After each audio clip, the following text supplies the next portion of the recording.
an Olympia police officer and her family. They were right in the middle of the mayhem as bullets rained down on this crowd in Las Vegas.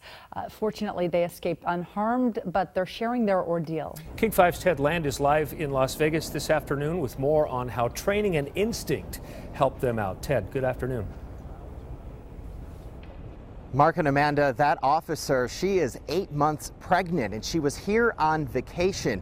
But because of what she does for a living, she knew that when she heard those gunshots just over here, she knew those were not fireworks or part of the show, as some people assumed. And she stayed calm. Kelsey Clark on the left, an Olympia police officer, and her husband Toby planned this trip before they knew they had a little one on the way. But the newest addition to their young family wasn't going to stop them from enjoying a few days of music and sun, a much-needed break from their busy lives back home. It was unreal. But on Sunday night, after they snapped these photos, that sense of carefree calm shattered.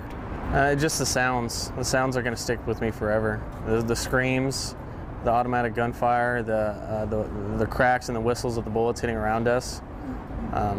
That's something I'll never forget. Kelsey's training and experience in law enforcement quickly kicked in. Oh, absolutely. Absolutely. I think I look back on it and I try to think of a time throughout the whole night where I was truly scared, and I don't recall at any point where I was scared. They didn't hesitate. They knew those were gunshots. We ran as fast as we could. The Clarks rushed to a nearby hotel with many other people who were at the concert. Anytime somebody would raise their voice, everybody would start to panic. People would randomly scream and start running as if somebody was in the building with a gun. Amid the mayhem, they realized they had separated from Kelsey's parents. Toby started looking around for them. Kelsey comforted a distraught woman. They reunited with the rest of their family hours later. All 9 in their group escaped unharmed. Oh, I think about it constantly. I mean, out of all the people that were there and all the shots that were fired, and all 9 of us, our whole party of 9, made it out completely uninjured. It's baffling to me, and it's just, how did we get so lucky? How did all of us get out and so many others didn't? They are on their way back to Olympia in the next few hours. They spent the past day or so just resting in their hotel room, trying to decompress. Now they say they just want to get back home. Back to you guys. So, Ted, we see the Mandalay Bay right behind you there. I know this is sort of a hustling, bustling part of Las Vegas right now. It is absolutely quiet. To kind of set the scene for us, describe what it's like there. It looked really good.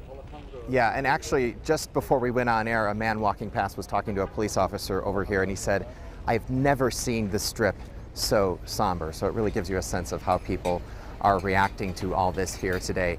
The fairgrounds where the shooting happened is just over my shoulder here. It's right across the street. So when everybody was running away from that shooting, they were running across this street. Imagine thousands of people going over to the hotels on the other side of the camera.